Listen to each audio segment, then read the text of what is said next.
네, 시작하겠습니다. 진보당 대변인 홍성규입니다. 두 가지 말씀 드리겠습니다. 첫 번째입니다.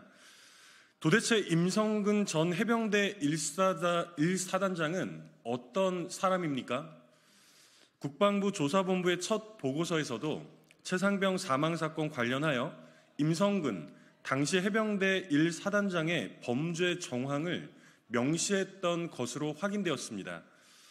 13쪽짜리 문서 중에서 무려 4쪽에 걸쳐서 임성근 전 사단장이 안전대책 수립 및 안전장비 준비 등을 할 수 없게 했고 수색 현장의 안전 업무를 회방했다고 적었습니다.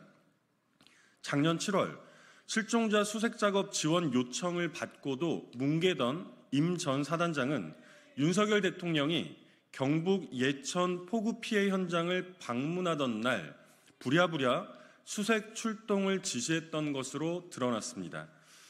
그러나 이 모든 혐의는 최종 보고서에서 전부 삭제되었습니다.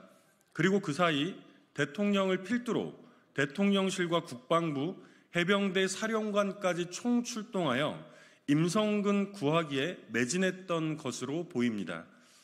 피혐의자가 될 임성근 사단장에 대한 상식적인 분리파견 인사 조치가 갑자기 취소되고 느닷없이 소급 휴가 처리되기도 했습니다. 최상병과 박정훈 대령을 거쳐 이종섭과 김계환, 윤석열 대통령으로 향하던 우리 국민들의 관심의 초점이 이제 임성근으로 모아지고 있습니다. 도대체 임성근이 누구길래 대통령까지 나서서 이토록 철벽 같은 방어막을 구축하는 것입니까? 과정에서 위법한 로비라도 있었던 것입니까? VIP 경로를 초래했던 임성근과 대통령을 직접 연결시킨 사람은 또 누구입니까? 국민들의 눈을 피한 비선 조직이라도 존재하고 있다는 겁니까? 이런 질문에 대한 답에 따라 윤석열 대통령의 직권 남용 여부 또한 판단될 것입니다. 지금 즉시 특검이 필요한 이유입니다. 두 번째입니다. 최저임금위원회, 도대체 무엇을 감추고 싶은 것입니까? 어제 열린 최저임금위원회 전원회의에서 회의를 투명하게 공개하자는 노동자위원회 요구를 사용자위원과 공익위원 모두가 거부했습니다. 회의를 공개하면 갈등이 증폭된다는 것이 거부의 이유인데 그야말로 지나가던 소가 웃을 소리입니다.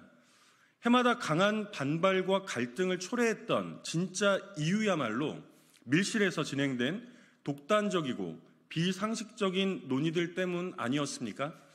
무엇보다 대한민국 국민의 절대 다수를 차지하는 우리 노동자들은 자신의 임금이 어떻게 결정되는지 똑똑히 지켜볼 권리가 있습니다.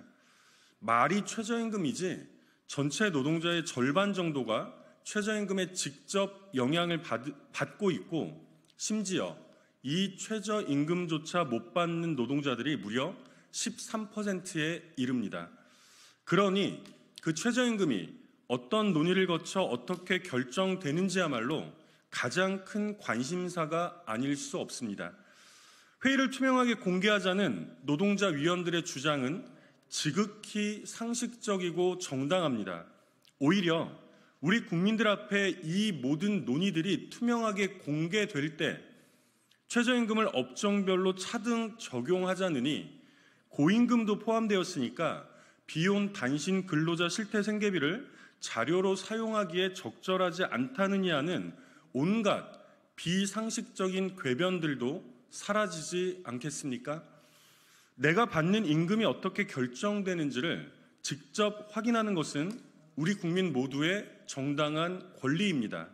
최저임금위원회의 모든 논의를 투명하게 공개하십시오. 이상입니다.